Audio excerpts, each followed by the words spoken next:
Mesdames, Messieurs, bonjour. Alors, on va traiter la question du traitement médiatique de la crise agricole. Le thème, quand tout le monde se croit expert en agriculture. Pour en parler, François Arnoux. Bonjour François. Bonjour Jean-Paul. On vous a vu sur toutes les télés et on va y revenir. À vos côtés, on ne vous a pas du tout vu par contre sur les télés. Hervé Guillaumard, directeur de recherche à l'INRAE. Bonjour. Delphine Gay, bonjour. Bonjour Jean-Paul. Directrice de la communication de Yara France. On vous a moyennement vu. Et juste à vos côtés, Jean-Michel Lamotte, agriculteur dans les Landes, à Hortense, très précisément. Bonjour. Bonjour Jean-Michel. Alors c'est vrai qu'on a vu beaucoup d'agriculteurs à la télé. Par exemple, François, tu as fait plein de plateaux. À ton avis, pourquoi ? Eh bien, je pense que c'est du travail de longue haleine, c'est-à-dire que ça fait maintenant 4-5 ans que je suis sur les réseaux sociaux.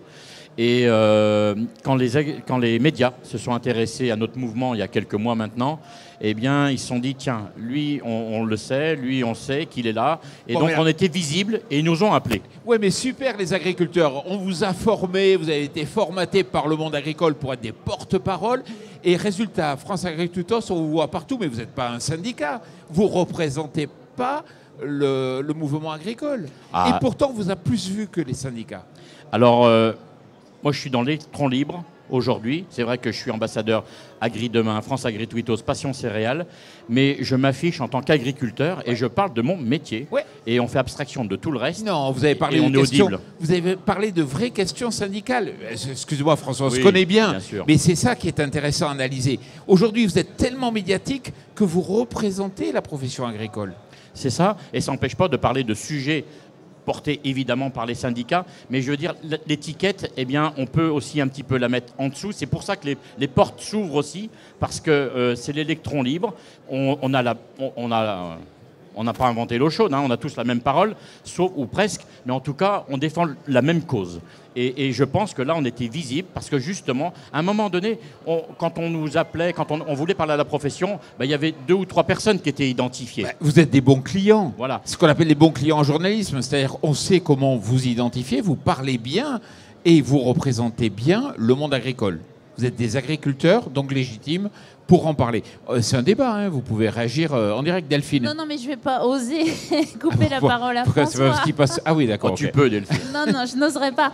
Non, peut-être pour revenir, tous experts de l'agriculture. On vient de vivre un moment assez particulier où, d'un seul coup, les consommateurs, les médias, se sont rendus compte qu'il y avait une énorme diversité d'agriculture, de métiers, de spécialités. On a même eu des producteurs de semences, le consommateur et le média n'a jamais entendu parler vraiment de ces métiers. Et je pense que ça a été une réussite aussi de ce côté-là, de montrer qu'on a une agriculture plurielle, qu'il n'y a pas qu'une seule solution. On a eu aussi beaucoup d'élus qui ont fait les médias, mais moi je pense, et c'est mon point noir aujourd'hui, qu'on a oublié des acteurs clés de l'agriculture. C'est vrai que je représente... Toi. C'est ça ce que tu veux dire, toi. Je représente un acteur industriel, et c'est vrai qu'il nous a manqué les points de vue des industriels. Nous avons des entreprises qui aujourd'hui ont des experts en agronomie, en agriculture régénérative, en biochimie du sol, en santé du sol. On est dans la prospective. On doit anticiper les besoins de nos clients, les agriculteurs, qui, eux, doivent anticiper aussi les demandes des consommateurs. Et je pense que ces points de vue de toute cette filière, il ne faut pas oublier qu'on est une filière. Aujourd'hui, la France a une dynamique d'intégration, d'innovation, parce qu'on a organisé en filière. Et je pense qu'on aurait dû être plus nombreux, notamment de l'industrie, mais également de la recherche. Il y en a un qu'on n'a pas vu et qu'on aurait dû voir, c'est Hervé. Et pourquoi l'INRAE était aussi absent des médias ? Pourquoi ? Alors, je corrigerai, moi je ne dirais pas qu'on a été absent. Alors, peut-être de la télévision, voilà, des plateaux, mais on a été présent dans la presse ou dans les radios. Et je pense qu'il y a une très bonne raison, c'est que d'abord, on n'était pas invités. Donc, du coup, ça c'est intéressant. C'était que les journalistes étaient sur d'autres questions, qui sont plutôt les questions d'urgence, d'actualité, de comprendre les positions des agriculteurs. Il y avait beaucoup de ça. J'en ai fait quelques-unes quand même, mais je comprends très bien, c'est pas un problème. Et du coup, ça explique peut-être que vous ayez cette impression qu'on n'a pas été sur les chaînes continues, etc. Mais ce n'était pas la question qui était posée. Et après, pour reprendre ce qui a été dit, ce n'était pas non plus le moment d'avoir, et la recherche peut faire ça peut-être mal d'ailleurs, mais d'avoir le temps d'une explication assez approfondie. Moi, je suis intervenu, par exemple, pour expliquer ce qu'était la jachère. Et là, en face, on m'a dit, c'est très bien, mais qu'est-ce que c'est compliqué? Oui, mais n'empêche qu'il faut expliquer le 4%, le 7%, c'est quoi les jachères, c'est quoi les éléments diversifiés. Et je pense que ce n'était pas le moment. Et je pense que maintenant qu'il y a eu cet événement médiatique, je ne sais pas ce que ça va donner demain, il faut aussi prendre un peu le temps avec les différents journalistes pour poser en fait les questions sur certains points. Et je terminerai par là. Et le dernier, c'est qu'à partir d'un sujet donné, après ça dévie aussi très vite sur je nourris la planète, donc ça va très très loin. Et là du coup on a un peu de mal du coup à tenir un raisonnement un peu long qui permet d'avoir les explications. On va se dire la vérité, Hervé. Moi, j'ai l'impression que vous n'avez pas été présent parce que ça sentait un peu le conflit, le politique, les sujets sur lesquels c'est pas facile pour l'INRAE de s'afficher. Et puis aussi, vous avez tellement d'avis différents que c'est compliqué de porter une parole commune. Il y a une diversité d'avis, etc. Mais on est un institut de recherche. Et donc, ce qu'on doit présenter d'abord, c'est les résultats de recherche en ayant le courage de dire ce qu'on sait et ce qu'on ne sait pas. Et il y a beaucoup de choses qu'on ne sait pas. Mais je répète, ce n'est pas tellement sur ça qu'on était interrogé. Après, il y a des choses aussi avec... Alors, c'est facile de répondre en critiquant les médias. Moi, je suis rennais. J'habite à Rennes. Quand vous êtes appelé à 4h de l'après-midi en disant « Est-ce que tu peux venir à 6h ce soir ?» Même avec le TGV, j'y arrive pas. Et de toute façon, je réponds non, je ne peux pas. Et du coup, je répète, c'est... Comment, en fait, on passe de ce moment de crise où l'explication était surtout de comprendre ce qui allait se passer avec des choses nouvelles tous les jours, alors là, vous le savez aussi bien que moi, à comment on peut apporter l'explication de la recherche sur ces questions-là. Parce que tu sais que François, il est en Vendée et que lui, hop, il prend le TGV, il est à Paris de suite. Alors, non. Cette semaine, ça va. T'as pris une chaîne d'hôtel. Sauf que une chambre d'hôtel, toi. Il y a du Skype. Il y a plein de moyens aussi d'être... Quand on est dans son tracteur, j'ai fait aussi plusieurs émissions. Ce que je voulais dire quand même, c'est que... c'est ce que j'ai essayé de dire au début, c'est que pourquoi on nous donne la parole aujourd'hui, c'est parce qu'on l'a prise il y a déjà quelques années.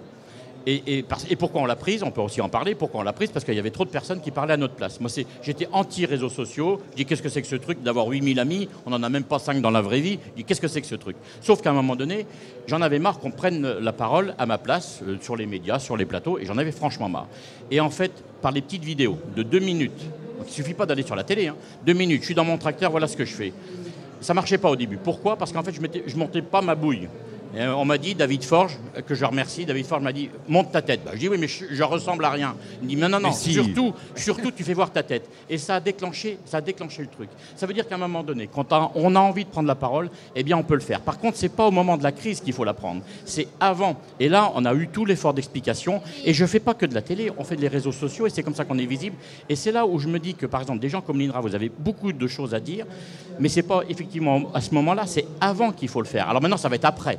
On le fait avant, on est aussi dans les réseaux sociaux, etc. Donc après, la question c'est, aujourd'hui, toute la population est braquée sur l'agriculture, on ne peut pas ouvrir la télé, la radio sans qu'il y ait ça. Ce qui est avant, comme c'est de la recherche, c'est pas toujours simple à expliquer, et du coup, il y a moins d'audience, voilà. Et on a peut-être un effort de vulgarisation à faire. Je vais donner la parole à Delphine juste après, mais tu sais que j'ai rencontré des chercheurs de l'INRAE qui ont souffert du fait que vous avez été parfois maltraités dans les médias, alors que vous êtes la solution quand même pour le futur. Mais on a été maltraités. Alors maltraité. Maltraité quand on. Ouais, bon, mais mettons, maltraité quand on n'est pas là, c'est pas très agréable et c'est pas très fair-play non plus. Je vais dire ça comme ça. Voilà. Après, ce que je trouvais moi très difficile, moi j'ai pas à parler au nom des agriculteurs. Je ne suis pas agriculteur. Voilà. C'est comment on arrive dans les débats à dépasser en fait les opinions qui sont politiques, légitimes, professionnelles, et en apportant des faits, corriger certains faits. Parce que j'ai entendu de tout aussi. Voilà. J'ai entendu des choses sur les exportations, je me suis dit c'est pas vrai, et après on se dit je vais vérifier parce que à force qu'ils disent, voilà. Mais c'est aussi à vous du coup, médias, d'avoir ce temps où vous permettez aux chercheurs d'exprimer en fait et de présenter les résultats de leur recherche. Delphine. Exactement. Et en fait, pour compléter ce qui vient d'être dit, on a la même problématique, nous, les industriels, pour expliquer un procédé de création d'un engrais, les solutions que nous apportons pour répondre aux enjeux de changement climatique. Alors oui, ça fait 25 ans que je milite pour incarner nos agriculteurs. Et oui, ça marche. On essaye aussi d'incarner les chercheurs. L'INRAE est quand même au Salon de l'agriculture depuis le début. Et vous avez des scientifiques passionnants qui vous embarquent dans leur recherche. Le problème, je pense, c'est qu'aujourd'hui, on a quand même on a perdu l'expertise agricole dans les médias et on a une certaine frilosité à faire intervenir un industriel des engrais, un industriel des phytos. C'est mal vu, enfin, voilà, dans les médias, faut dire. Donc François, on y travaille, mais c'est comme aujourd'hui, cette incarnation arrive petit à petit, et je pense qu'on est dans un deuxième temps. La parole était aux agriculteurs, à cette diversité, à cette complexité, et à nous maintenant aussi, les acteurs de l'agriculture, d'intervenir pour présenter les solutions. Jean-Michel, tu parles quand tu veux, hein. Oui. Non, mais je ne suis pas un expert de la prise de parole comme François. D'ailleurs, que je félicite parce qu'il fait passer sa passion. Alors moi, j'ai peut-être une autre stratégie parce que c'est d'être un acteur du territoire chez nous. Et finalement, on capte les médias, plutôt locaux. Mais c'est vrai que ce qu'on oublie aussi souvent quand on est agriculteur, c'est de communiquer avec nos partenaires, que ce soit fournisseurs, recherche, mais aussi nos partenaires qui commercialisent nos productions, les industriels. Et nous, c'est ce qu'on essaye de faire un peu aussi dans le sud-ouest maintenant. Mais moi, je travaille avec Bayer, c'est de communiquer tout ce que, d'avoir de la transparence sur tout ce qu'on fait. Voilà, donc c'est un autre mode de communication, mais encore félicitations à François. Alors, quand même. Oui, François, justement, moi j'ai vu marqué en dessous France Agri-Tutos, comme il y avait FNSEA, Coordination Rurale. Tu as bien conscience que le grand public ne sait pas qui vous êtes. C'est-à-dire que quand il y a marqué France Agri-Tutos, ils se disent tiens, c'est un nouveau syndicat, c'est quoi? Et vous n'avez pas le temps de l'expliquer souvent. Non, alors il y en a qui le font. Moi, c'est rarement France Agri-Tutos, c'est François Arnoux, céréalier dans le sud Vendée. Et ça me va très bien, parce que je suis céréalier dans le sud Vendée. Voilà. Alors après, effectivement, je suis Agri-Demain, France Agri-Tutos. Par contre, ce que je voulais dire par rapport à ce que vous avez dit, Delphine et puis M. Guillaumard, c'est qu'on l'a joué un peu égoïste dans l'action. C'est qu'effectivement, et je m'en veux, on peut s'en vouloir, nous agriculteurs. Non, c'est qu'on n'a pas mis assez en avant les filières. Parce que s'il y a bien un pays où il y a des filières qui aident l'agriculture, c'est bien le pays et la France. Et je pense qu'on ne l'a pas assez joué, on ne l'a pas assez dit. Et il faut qu'on rétablisse ça avec calme, parce qu'en disant, il n'y a pas que nous, quoi. Et il y a toute la filière. Et Dieu sait si en France, elle est brillante. Il nous reste 1 minute pour une dernière question. En plus, vous avez de nouveaux défenseurs. Bravo. Greenpeace qui vous défend, les écolos, ils sont devenus vos défenseurs. Comment vous expliquez ça? Vous n'y attendez pas? Non, alors franchement non, on s'y attendait pas. Bon, il y a quand même une forme d'opportunisme. Je suis pas sûr que ça dure très longtemps. L'après-salon, déjà, je pense que lundi ou mardi, on va le voir. Le plan éco-phyto, dès le lundi, ça a été voilà. Mais ils ont été forts. Mais ils ont, ils ont su se positionner médiatiquement. Pardon, allez-y. Non, vas-y. Oui, non, mais si. Mais bon, je pense qu'il y a quand même une stratégie derrière tout ça pour récupérer. Et ce que je voulais dire quand même sur les plateaux de télévision, par exemple, c'est qu'aujourd'hui, on nous accueille, mais les bras ouverts, et on nous dit, alors pas tous, hein, mais on nous dit quand même, continuez, on est là derrière vous, et ça veut dire que ça c'est complètement nouveau aussi, parce qu'ils nous ont donné la parole et ils ont envie de nous la laisser. Et est-ce que vous n'êtes pas trop préformaté, agriculteur, de très traditionnel, tout ça? Est-ce que vous avez gardé un peu la capacité à bousculer l'image qu'on peut avoir des agriculteurs? Est-ce que vous n'êtes pas prisonnier de votre rôle d'agriculteur? Franchement, je pense pas. Mais oui, j'entends, mais franchement, je pense pas. Je sais pas, Jean-Michel. Jean-Michel. Moi, je n'ai pas cette impression-là. Justement, la parole est ouverte et on peut dire ce qu'on veut et aller vers où on veut aussi. Donc, justement, c'est bien. Ce qui est très difficile, je pense, pour le grand public, c'est de comprendre la diversité des agriculteurs. Ça, pour l'instant, c'est pas rentré. Voilà. Et c'est très dur à faire, je pense, mais je pense que c'est essentiel. Pour le grand public et également pour les médias, c'est-à-dire qu'aujourd'hui, on a perdu notre cap agricole européen. Le Green Deal a été, on va dire, mis de côté. Donc maintenant, je pense que c'est à la filière, c'est à nous tous d'incarner ce nouveau cap avec, bien évidemment, les élus. Et j'ai une mauvaise nouvelle à vous annoncer. L'émission est terminée. Delphine Gay, merci beaucoup. Jean-Michel Lamotte, merci beaucoup. Il faut qu'on aille dans les Landes. Il y a de bons produits dans les Landes. Hervé Guillaumard, merci beaucoup d'être venu ici sur le plateau.